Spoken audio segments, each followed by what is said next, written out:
Hey everyone, and welcome back to the channel. If you're new here, I'm Shay, and today I'll be drawing a new profile picture using Procreate on my iPad. It's mainly for YouTube, but I might use it for some other stuff. So this is kind of a self-portrait. I wanted to look at least reasonably how I do right now, just stylized of course. I feel like I'm still trying to figure out my art style, especially when it comes to digital or illustrative work. I've been using Procreate for several years now, but I definitely wouldn't say I'm an expert, but I'll still try to explain what I'm doing as I go.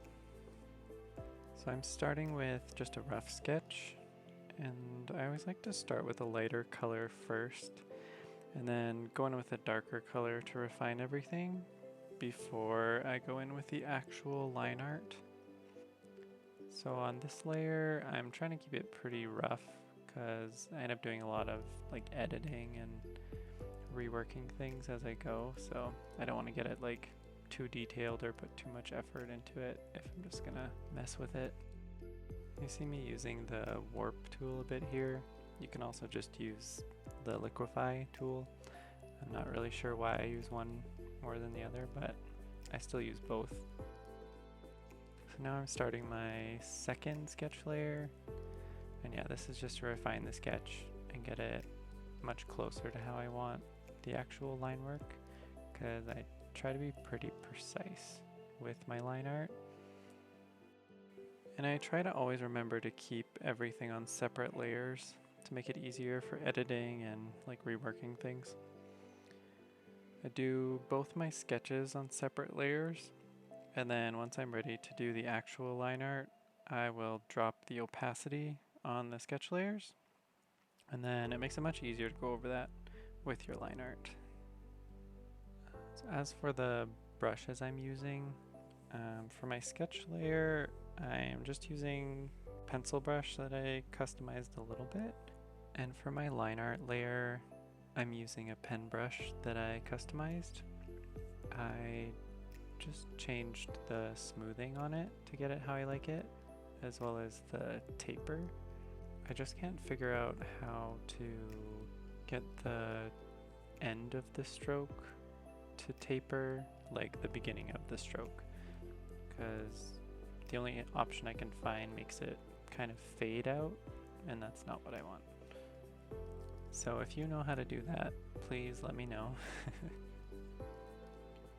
So when I'm doing digital, I try to do either something like this that's more simplified and more cell shading and doesn't take too much rendering. But sometimes I like to do a more rendered semi-realistic style. But that of course takes a lot more time.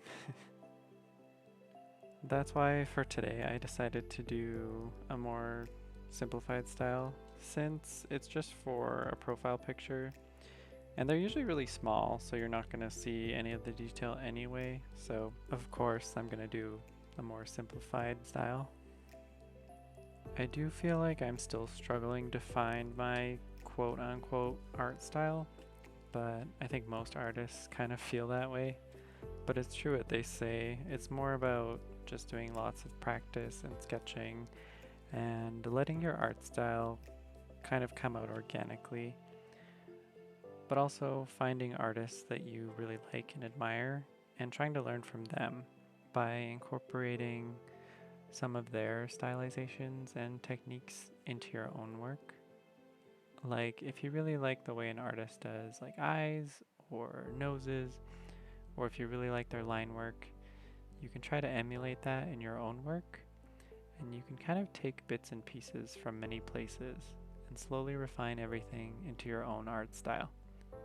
But as with most things, finding your art style is a journey, not a destination, right? No matter what you do, your art style is always going to be changing and evolving, you know? I think you should always be growing as an artist. It's not like you just reach a point where you say, oh, I'm happy with my art style now, so it's not going to change anymore. That would be silly, right? I think we should always be growing and changing and improving ourselves in general, not just with our art. I feel like where I want to improve my art the most right now is with color. I think I've been stuck in student mode for so long, like feeling like I always need to be practicing, sketching, or doodling, but not doing many fully finished pieces. A lot of the finished work that I've done lately is mostly chalk pastel portraits that are a more realistic style. And with those, I'm working from a reference image, so, not really being creative with the color at all because I want it to match the reference. Or if I'm painting, because I like to do abstract painting as well, I tend to default to like blacks and white and grays, and I don't use much color in my paintings. Even in my digital work, I feel like my colors are pretty simple. Like, I'm generally happy with my work, but I know it could be a lot better. So yeah, that's something I'd like to work on in the future, whether it's just digital art or painting. So yeah, I'll talk a bit more about what I'm doing. I finally started coloring everything in. So I usually start by duplicating my line art layer, and then I just fill all that in with the skin tone. And then you can do an alpha lock layer on that. And then I'll create separate layers for the shadows, the highlights, the hair, and then I'll usually do the eyes on a separate layer as well. But yeah, I like to fill everything in the skin layer so that you can use the clipping mask function on all the other layers. So you don't have to worry about like coloring inside the lines, at least in regard to the silhouette. And one thing I learned a long time ago, somebody had said never to use like the whitest whites or the blackest blacks when you're doing really any kind of art. It just looks unnatural because nothing in nature is like truly white or truly black. Like for the whites of the eyes, I'm just using a light gray, but it reads as white.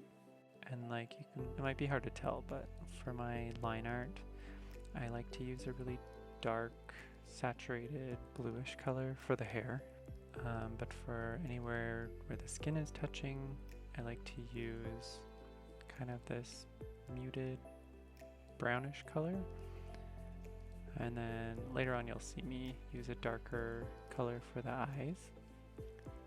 And I don't know if the shadows in this are making a ton of sense, since I did not use a reference, and I probably should have. But overall, I'm still happy with how this turned out. Although I'm not crazy about the highlights. I'm still trying to figure out like a nice simplified way to do the highlights on the hair. But I think this still worked out well, since it is going to be like a much smaller format for the end result that you're not really going to see any of that detail anyway. So now you can see I'm using a darker green for the lines around the iris, and then a little darker for the lines around the eye, but still leaving the crease line of the eye as the skin color. But yeah, in this close-up you can really see the dark blue tone that I like to use for the line art. I really like using a color like that for the line art because it adds like a richness to the finished piece, but also you don't really notice. It's not like you're using a super vibrant bright color for the lines. Although that might be fun to try. So for the highlights on the eyes, a lot of times that's when I will use like the whitest white just for that little accent, but that's it. That's the only time I use true white. So now I'm doing just a circle to frame the face. I used my outline brush because I wasn't sure if I was going to fill it in with a different color, but I just ended up filling it in black. And then you see me here, I'm just highlighting all the layers so that I can move everything together, since I just want to like adjust it and center it. And then I'm just removing a little portion of the frame so it goes behind the top of the head. I thought this would make it a little more dynamic and interesting. So next, I'm going to be doing the background colors. And you'll see me try a few different colors and combinations here, so I'll kind of speed it up a bit so you can see me go through a few different color combinations. But yeah, I decided on a light blue for the middle and then a light gray for the outside. And with that, I'm pretty much done. So if you made it all the way to the end of the video, thank you so much for watching, and I'll see you later.